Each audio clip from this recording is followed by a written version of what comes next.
Assalamualaikum warahmatullahi wabarakatuh. Saya Astri Nala Agustin MPD.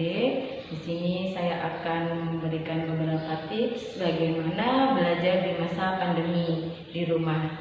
Masa pandemi yang sudah berlalu cukup lama, sudah setahun lebih kita merasakan masa pandemi. Tentunya belajar di rumah juga kita merasa ada kebosanan, kemudian juga kita jenuh gitu ya dengan pembelajaran yang seperti itu saja, dan juga kita tidak bisa membuat belajar di rumah itu secara efektif dan efisien. Hal itu karena kita tidak mengetahui triknya. Bagaimana sih belajar di rumah di masa pandemi ini agar tetap efektif dan efisien? Kita juga belajar, kita mengerti apa yang kita pelajari, kemudian juga kita bisa mengerti, benar-benar mengerti intisari dari pembelajaran yang kita pelajari. Nah, trik pertama kita belajar di rumah yang benar ya adalah kalian harus membuat suasana belajar di rumah itu yang senyaman mungkin. Contohnya, kalian punya area kamar ataupun ada area di ruangan yang membuat kamu belajar di situ sangat nyaman, tidak ada gangguan. Nah, seperti itu ya. Kemudian setelah kamu tahu tempat mana yang nyaman untuk kamu belajar, kamu juga harus menyiapkan waktu. Nah, ini yang biasanya sering kita lupakan. Kita mau belajar sewaktu-waktu atau sesempatnya kita, padahal itu tidak benar. Kalau kita sudah menyiapkan waktu untuk belajar dan kita harus konsisten bahwa di jam tersebut kita harus belajar. Waktu tidak perlu lama-lama, contohnya 2 jam kita harus belajar, tidak seperti itu. Kamu bisa meluangkan waktu 30 menit di pagi hari, kemudian 30 menit lagi di siang hari, kemudian juga bisa 30 menit lagi di malam hari, atau di malam hari bisa 1 jam. Tergantung bagaimana kamu mengelola materi pembelajaran apa yang akan kamu pelajari.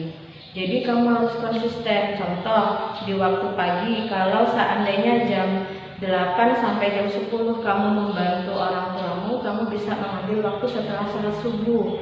Nah, itu otak lagi refresh-nya itu. Nah, itu bisa belajar. Atau enggak, setelah membantu pekerjaan orang tua selesai, di pukul 11 kamu bisa meluangkan waktu, benar-benar waktu itu untuk belajar. Jadi kamu pilihlah yang kamu paham waktu itu waktu luang, dan kamu harus konsisten di waktu itu untuk belajar. Setelah waktu, nah bagaimana nih pembelajarannya, cara belajarnya gitu. Kebiasaan kita kan hanya belajar itu untuk mengerjakan tugas, mengerjakan latihan apa yang diberikan ibu guru. Nah, sekarang kamu balik nih, sebelum pembelajaran itu dimulai, kita bisa juga belajar terlebih dahulu dengan cara kita membaca materi pembelajaran dan kita buat ringkasan. Tidak perlu banyak-banyak semua di dalam buku itu kamu ringkas, tapi hal yang penting bisa kamu ringkas. Intinya adalah membuat ringkasan yang paling penting. Tips yang berikutnya yaitu kalian bisa memilih platform atau media pembelajaran yang menyenangkan bagi kalian. Contohnya, kalian bisa menggunakan pembelajaran melalui media sosial atau juga seperti YouTube. Kalian cari benar-benar yang menyenangkan. Kalau materi-materi juga kalian bisa mencari di Google ya. Kemudian platform pembelajaran seperti Rumah Belajar ataupun banyak media pembelajaran di internet yang dapat kamu gunakan supaya mendukung pengetahuan kamu dan juga mendukung daya belajar kamu.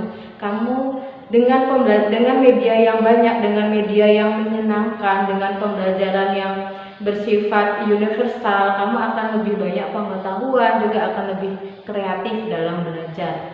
Nah, itu saja yang bisa saya sampaikan. Masih banyak tips yang lainnya, tapi hal itu yang tadi itu adalah yang utama. Itu dulu, dan saya akhiri. Wassalamualaikum warahmatullahi wabarakatuh.